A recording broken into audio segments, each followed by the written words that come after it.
ಬೊಂಬೈಗೆ ಕರೆಸಿಕೊಂಡಿದ್ರು. ಈ ಬದ್ರುದ್ದೀನ್ ಸೂಫಿ ತತ್ವಕ್ಕೆ ಒಳಗಾಗಿ ಸಂತ ಹಾಜಿ ಪೀರ್ ಅಲಿ ದರ್ಗಾಕ್ಕೆ ಸೇರಿದ. ಅಲ್ಲಿರುವ ವಿಚಿತ್ರ ವರ್ತನೆಗಳು, ಫಕೀರರುಗಳ ವಿಚಿತ್ರ ವೇಷಗಳು, ಅವರ ಅರ್ಥವಾಗದ ಮಾತುಗಳು ಬದ್ರುದ್ದೀನನನ್ನ ಮೋಡಿ ಮಾಡಿದ್ದವು. ಆದ್ದರಿಂದಲೇ ಅವನು ಪ್ರತಿದಿನ ಮನೆಗೆ ತಡವಾಗಿ ಬರುತ್ತಿದ್ದ. ಮಗನನ್ನ ಚಳಿದಾರಿಗೆ ತರಲು ಮೂಸಜ್ಜ ಪ್ರಯೋಗಿಸಿದ ಎಲ್ಲಾ ಮಿಲಿಟರಿ ಕವಾಯತುಗಳು ವ್ಯರ್ಥವಾದವು. ಹಾಗಾಗಿ ವಾರದಲ್ಲೊಮ್ಮೆ ಮನೆಗೆ ಬರ್ತಿದ್ದ ಹುಡುಗ ಕ್ರಮೇಣ ತಿಂಗಳಿಗೊಮ್ಮೆ ಮನೆಗೆ ಬರಲು ಶುರು ಮಾಡಿದ. ಇದರಿಂದಾಗಿ ಮಿಲಿಟರಿ ಶಿಸ್ತಿನ ಮೂಸಜ್ಜನ ತಾಳ್ಮೆ ತಪ್ಪಿ ಹೋಯಿತು. ಕೋಪದಲ್ಲಿ ಒಂದು ಮುಂಜಾನೆ, ನೀನು ನನ್ನ ಮಗನೇ ಅಲ್ಲ, ಇದು ನಿನ್ನ ಮನೆಯೂ ಅಲ್ಲ, ಇನ್ನು ಮುಂದೆ ಈ ಮನೆ ಕಾಲಿಟ್ರೆ ನಿನ್ನ ಕೊಂದೇ ಬಿಡ್ತೀನಿ, ಹೋಗು ಆ ಸೂಫಿಗಳ ಜೊತೆಲೆ ತೊಲಗು ಅಂತ ಬೈದ. ಆವತ್ತಿಂದ ಬದ್ರುದ್ದೀನ್ ಮನೆಗ್ ಬರದನ್ನೇ ನಿಲ್ಲಿಸ್ಬಿಟ್ಟ.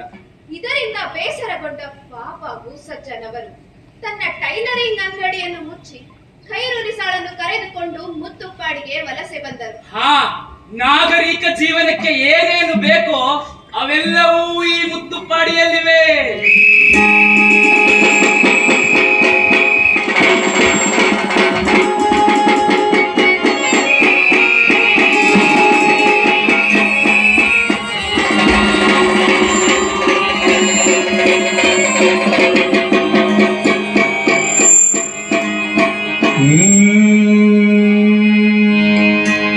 ಕಾಸಿಮ ಸಾಹೇಬರು ಕಂದನ ಸಾರುತ್ತ ಒಂದರು ಪಾದೇಕ ಇದ ಒಂದ ಕೌತುಕ ಮರುಬೇಕ. ಕಾಸಿನ ಲಗ್ನ ಮಾಡಿದುಕ ಆಹಾ ಒಂದರು ಕೈಲಾಕ. ಕಾಸಿಮ ಸಾಹೇಬರು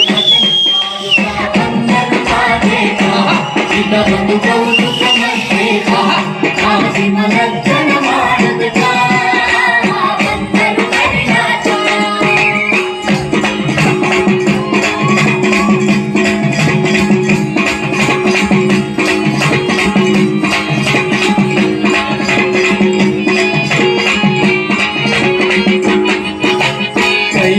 ಕಂಕಣ ಮೈಯೆಲ್ಲ ಅರಿಶಿನ ಗಂಧ ಕಸ್ತೂರಿ ಲೇಪ.